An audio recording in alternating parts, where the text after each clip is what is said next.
Hello, आपका स्वागत है बुक स्टॉक चैनल में। आज हम बात करने वाले हैं सत्यव्यास की आखिरी रचना, और इसके बाद शायद निकलेगी कि नहीं निकालेंगे वो बुक, ये मैं नहीं बता सकता। पर आने वाले टाइम में मैं आशा करता हूँ वो अपनी अगली किताब जरूर लिखेंगे और आने वाले समय में उनकी किताब आते रहेगी। पर ये जो हम बात करने वाले हैं, ये 5वीं किताब के बारे में बात करने वाले हैं, जिसका नाम है उफ कोलकाता। हाँ दोस्तों, आज आप लोगों को उफ कोलकाता, जो कि 1 नंबर जागरण नीलसन बेस्ट सेलिंग बुक रही है। अब लोगों को मैं बता दूं कि इससे पहले 4 किताबें इन्होंने लिखी थी, बनारस टॉकीज, दिल्ली दरबार, 84 और बागी बलिया, जो कि बेस्ट सेलर रह चुकी है। और आप लोगों को ये जान के हैरानी होगी कि इनकी चारों किताबों पर फिल्म और वेब सीरीज बन चुकी है। हालांकि इनकी सारी किताबें मस्त होती है। मैंने जो पहली किताब पढ़ी थी वो राहुल चावला की थी, हजारों ख्वाहिशें। उनके बाद मैंने उस किताब को पढ़ने के बाद मैंने सत्यव्यास की एक बुक ऑर्डर की थी, बनारस टॉकीज, और उसे पढ़ने के बाद मैंने उनकी सारी किताबें पढ़ ली। और ये 5वां किताब मैंने इसे भी पढ़ लिया। और ये किताब एकदम से मैंने अलग ही कहानी, एक भूतिया तरह की कहानी है, भूतिया स्टोरी है। आप लोगों को मैं बता दूं, इसमें जो लेखक रहते हैं, मतलब जो एक्टर रहता है, जो इसमें मेन रोल है, वो एक स्टूडेंट रहता है। और स्टूडेंट होने के इसकी जो शायद किसी की शादी रहती है, तो वहाँ से किसी लड़की की शादी रहती है, इसकी शायद गर्लफ्रेंड की या फिर किसी दोस्त की, एक्स गर्लफ्रेंड कह ले। तो उसके शादी में जाता है और ये इसके लड़की के रूम में जाके उसे किस वगैरह करके सब कुछ करके वहाँ से चला आता है। और वहाँ से स्टेशन पे जाके ट्रेन पकड़ता है और ट्रेन पर से अपने हॉस्टल आने लगता है कोलकाता। ये कोलकाता की कहानी बता रहे हैं। और वहाँ पे कोलकाता जाते में रास्ते में इसको एक कोई लड़की दिखती है ट्रेन के बीच के रास्ते में। इसे हालांकि नींद नहीं आई रहती है और ये शराब का इंतजाम करके आया हुआ रहता है। तो इसका दोस्त पूछता है कि शराब कहाँ से आए, तो ये बोलता है कि माजा या फिर कोई कोल्ड ड्रिंक की बोतल में ये शराब करके ले आता है। तो इसका दोस्त कभी पिया नहीं रहता है तो उसे पिला देता है, जो कि पूरे ट्रेन में बवाल मचा के रखा रहता है। हालांकि इसे ज़्यादा चढ़ जाती है तो वो कहीं पर जाके बेहोश हो जाता है, और इसे पीने के बाद भी नींद नहीं आ रही होती है। तो ये इसकी नज़र खिड़की पर रहती है ट्रेन के गेट पे। वहाँ पे इसे कुछ आधे रास्ते में जाने के बाद इसे एक लड़की दिखती है, वाइट कपड़ा और ओढ़नी ओढ़े हुए। तो इसे लगता है कोई भूत प्रेत वगैरह देख लिया, तो ये डर जाता है। हालांकि कुछ देर बाद वो लड़की आती है और इसके बगल में बैठने के लिए रिक्वेस्ट करती है। तो ये लड़का बैठने के लिए बोल देता है, और उसके बट वहाँ बैठने के बाद इसको नींद आ जाता है। जैसे ही सुबह उठता है देखता है लड़की है ही नहीं, और लड़की का चेहरा देखने के लिए पूरे स्टेशन पे घूमता रहता है। अपने दोस्तों को सामान दे देता है, कहता है मैं अभी तुरंत आ रहा हूँ। और अपने दोस्त को सामान देने के बाद ये पूरा घूमता है, और स्टेशन के बाहर वही लड़की दिखती है। तो स्टेशन के बाहर वहाँ जाता है, तो इस लड़की को पूछता है कहाँ जाना है। तो वहाँ पे थोड़ा इंट्रोड्यूस वगैरह होता है। तो वो रास्ते में जाती है और एक रास्ते में, सुनसान रास्ते में उतर जाती है।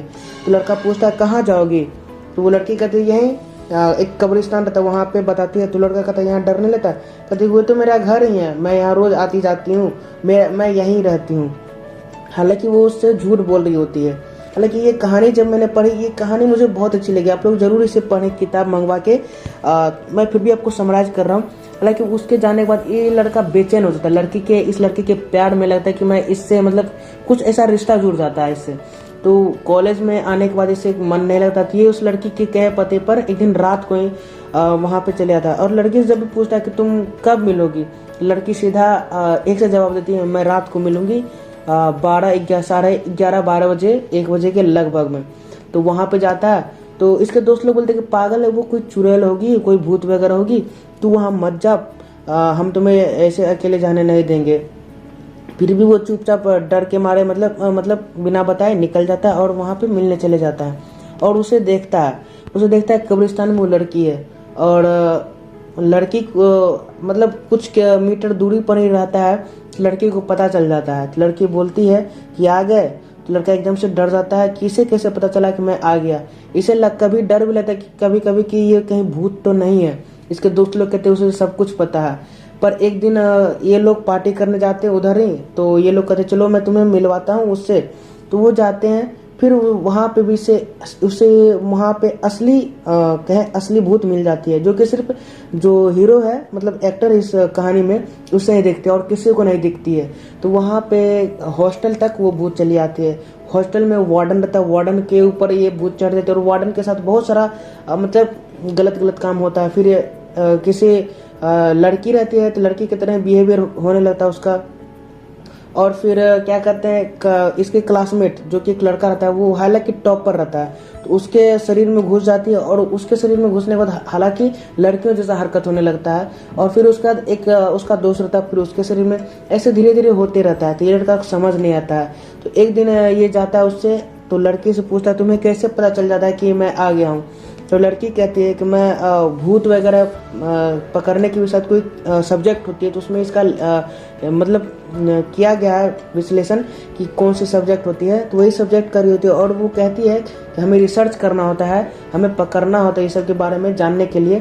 तो ये मेरी डिवाइस है जो कि अगर कोई भी अगल बगल मेरे चारों तरफ कोई भी आएगा तो मेरे डिवाइस से डिटेक्ट कर देगा, मुझे बता देगा कि कौन अगल बगल है। तो वो समझ गया, उसे पता चल गया कि लड़की है, पर उसके दोस्त लोग मानने के लिए तैयार नहीं होते हैं।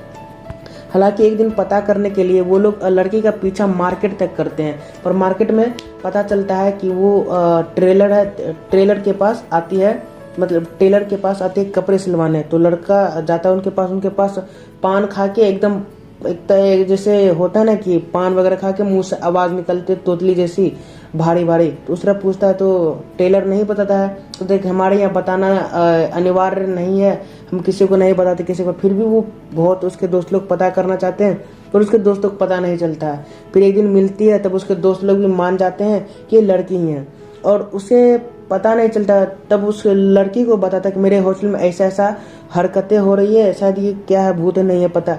तो वो लड़का ऐसे मतलब लड़की कुछ रस्म वगैरह होती है ना, तो वो बताती है ऐसे करो वैसे करो, उससे पता चलता है। और उसके बाद लड़की उसको मदद करती है उसे हटाने में।